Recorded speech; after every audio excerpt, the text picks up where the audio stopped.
non-intervention that allowed genocide and mass atrocity in Rwanda in 1994 and Srebrenica in 1995.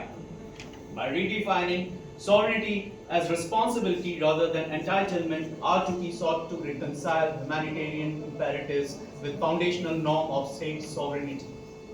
Endorsed at 2005 United Nations World Summit, it has a persistent puzzle remains. Why has doctrine explicitly designed to prevent extreme human suffering become closely associated with the coercive intervention, selective application, and fragile post-conflict outcomes, particularly in Global South? This puzzle cannot be explained solely through political misuse or great power hypocrisy. Rather, it points to a deeper ethical narrowing in which humanitarian responsibility is activated primarily through crisis-driven and externally authorized intervention rather than a sustained obligations of governance, prevention, and welfare. Why we are finding a research gap here? The existing international relations scholarship largely treats R2P as a universal ethical advance rooted in liberal humanitarianism and just war traditions. The case studies that follow are not treated as empirical tests of causal hypothesis, but as ethical illustrations that reveal how different conceptions of responsibility generate divergent judgments of legitimacy, restraint, and obligations. I have taken 3 case studies. The first one is Gaza. Everyone is so much gunged up about Gaza. Everyone is so sensitive about Gaza. And the problem out there is chronic crisis and the limits of reactive protection. Gaza represents a case of prolonged civilian vulnerability rather than episodic mass atrocity.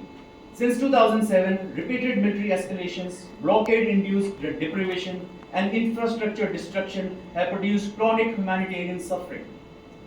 Through the lens of Raj Dharma, Gaza constitutes a continuous ethical failure rather than an episodic emergency. Persistent deprivation reflects the erosion of Nyaya and Lok Sangrah, and the normalization of suffering signals a breakdown of ethical stewardship, responsibility, and in this view precedes catastrophic. The long-term structural harm itself violates humanitarian legitimacy. The second case study is of Libya since 2011, intervention without stewardship. Libya illustrates the paradigmatic application and ethical failure of R2P, authorized to protect civilians under United Nations Security Council Resolution 1973. The NATO intervention rapidly expanded into regime change. While immediate threats may have been mitigated, intervening powers did not assume responsibility for post-conflict governance, social cohesion, and welfare restoration. So from a Raj Dharma perspective, Libya exemplifies intervention without stewardship. Coercion, that is danda, was deployed without sustained deliberation, that is samvada, or responsibility for welfare outcomes, that is lok sangrah. Prabhakaran was there that there will be an accord, Indian peacekeeping force will go there, and Prabhakaran will surrender the arms. But then at the last moment, because he was trained by Raw, he knew the nitty-gritties, so at the last moment, he said, we will not surrender the arms. Will not fight, but will not surrender the arms. And it became, it became a quagmire for India. Just like you can say a Vietnam syndrome from US. Afghanistan became what Vietnam was for, USSR. Okay, and that's the reason why US doesn't want to put boots on the ground, after Iraq fiasco or after the Afghanistan fiasco. And that's the reason also why India doesn't send peacekeeping forces under its own mandate. It is more interested in HADR rather, peacekeeping it does send, but through United Nations. Because it is aiming to get a permanent seat in United Nations Security Council, with or without veto power. India is, how can I say now, whether it is a middle power, it's a rising power, it's a South Asian power, everyone has a different take on it. And it has ambitions of, a world power.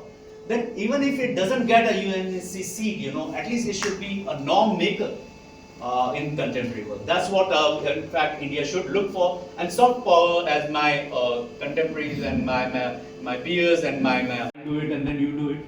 Okay, here I will say, first of all, I need to commend the organizing committee.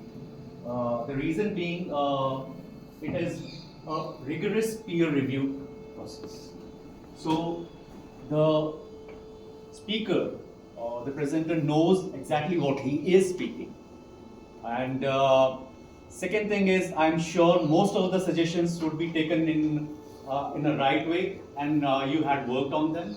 The only thing I will be asking at this stage is my suggestion. Which of my suggestion or a discussing suggestion you think can you counter that? No, sir. We beg to differ. This is not right for a paper, or it is out of the scope of the paper, or out of, or is not in the theme of this particular panel.